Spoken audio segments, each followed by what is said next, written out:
Well, much like my voice, the Falcons absent in overtime out there in Berlin. Guys had to address that because I know I sound a little rough. Well, the Falcons were rough as well. I hate to start the show that way. Gabe Burns from the AJC sitting right next to me. Gabe, how's it going?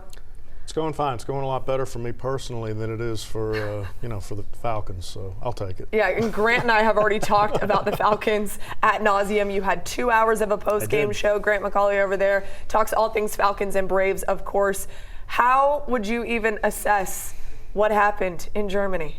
Frustrating, maddening, baffling. I mean, there are a lot of different words, but we've been saying this for 4 consecutive weeks. It felt like the Falcons were coming off this high of beating the Buffalo Bills on Monday night, and then they've just continued to let opportunities to build momentum and win games that they've been in slip right through their fingers. A 1-point loss last week, an overtime loss in Germany this week. I mean, it's a season where, the phrase I used a lot on the postgame show was, it's getting late early on the Falcons if they don't start winning again. You talk about opportunities. The offense didn't have a ton of opportunities, especially not on third down. They were abysmal in that area, 0 for 8 on third down, and they're very inconsistent on that side of the football. What is happening on offense, and how do they turn it around? Well, I think there's a few different things. I mean, number one, Zach Robinson has obviously been under fire for his play calling and for the decision and maybe the vanilla aspect of the playbook itself, but it felt like Michael Penix has also been out of sync. But this is a Falcons offense that it's got the weapons. I mean, we're talking about Bijan Robinson, who's one of the most dynamic players in the NFL. We're talking about one of the best wide receivers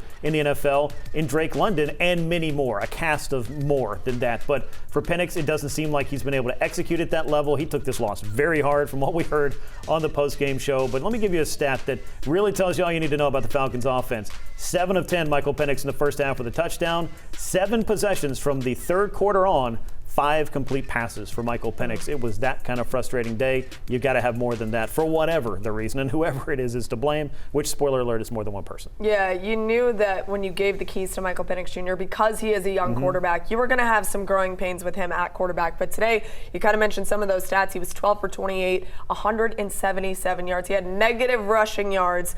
What's your biggest concern, Gabe, with not only just how Michael's playing the position, but where it goes from here? He needs more development. And, it's unfortunate because when he was coming out of college, one of the big selling points with his age, with his experience was, this guy's kind of ready to roll. Yeah. And that's not the case. He's not accurate enough. I agree with everything that Grant said. It's tough to watch at points. Of course, you can blame Zach Robinson. You could blame the key details of a drop here. Yep. There's a lot of different parts to it. Plenty of that. It's never just one person's fault. And if this team was rebuilding, if they were looking at themselves as this is a 3-year project, it wouldn't be as big of a deal. They traded their first-round pick, and this might end up working out, James Pierce and Jalen Walker. Sure. But you don't really trade your first-round pick unless you're going to get a quarterback if you're a bad team. They made it clear they thought they could be a playoff team. They're nowhere close. I mean, you just have to be better in these close games. They don't have the detail. They're not coached well enough. Even you have one of the best players in football that you're not turning to in certain points. I mean, they miscalculated where they were as a franchise again.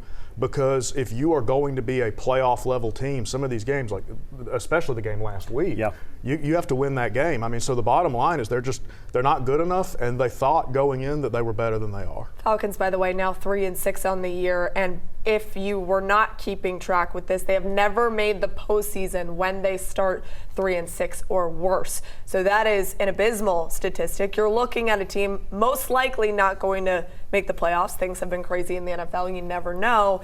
But this is also a team, Grant, where the defense has consistently kept them in ball games. 7 sacks today, and they lose the game. It's astonishing to me that Jeff Ulbrich has really turned things around on that side of the ball. Granted, there were some issues. They give up a ton of yards, 244 to Jonathan Taylor.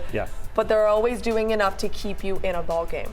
How do they capitalize on that more on the defensive side of the ball? Well, I mean, it comes down to what does the offense do with its opportunities. I mean, we saw another tandem sack or strip sack and a fumble recovery by James Pierce and Jalen Walker. They did that against the Patriots last week. But, the ball was on the ground a lot of different times. Daniel Jones was seemingly running for his life for 3 out of the 4 quarters before it went to overtime.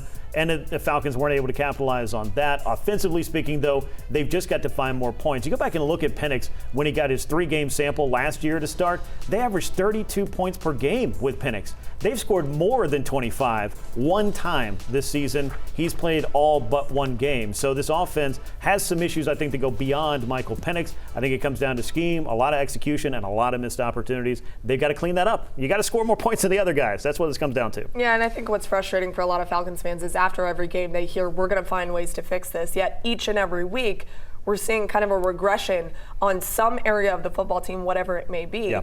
One thing that has not regressed, in fact, it's been kind of rough the entire season, is the Falcons' run defense. It was on full display, all of the disparities that they have on that side of the ball, just in that position, because Jonathan Taylor, he's terrific anyways. It's hard to stop a player like that. 3 touchdowns from Jonathan Taylor and 244 yards. What was he doing so well? Well, Gabe? you have to give Jonathan a ton of credit. First of all, I know we've kind of turned the MVP into a quarterback award.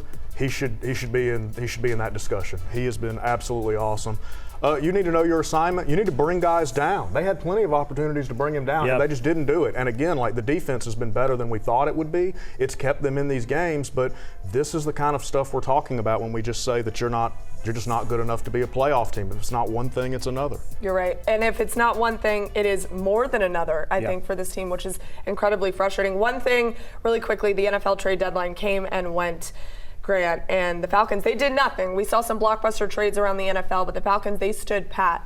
Where does that put them? Especially, I know it's very hard to find a trade partner for someone like Kirk Cousins, who had one opportunity this year to start and show what he could do, and that didn't go very well, obviously. But where do they go from here? I'm just not altogether that surprised. I mean, the injuries have really piled up, especially defensively. They're dealing with a lot of things. On the line of scrimmage, they're dealing with a lot of things. I don't know that they were going to be able to solve that with a bunch of trades. And do they have the trade capital? What would they do as far as their draft is concerned the next year or two if they continue to trade away picks? So I'm not surprised, but it comes down to what you hear every single Falcon, plus Raheem Morris, who I'm sure we'll hear from, say every single week. We've got to get better. We've got to execute. We've got to play better. We know what we need to do. We don't feel like we're miles away, but it's just doesn't seem to be getting any closer every week. If it's not one thing, as you said, it's another. If there is not a fire lit under every single person in that building, I don't know what it's going to take, because this is a better football team than what they've shown, 3-6 so far. We'll see what happens when they play the Carolina Panthers next Sunday.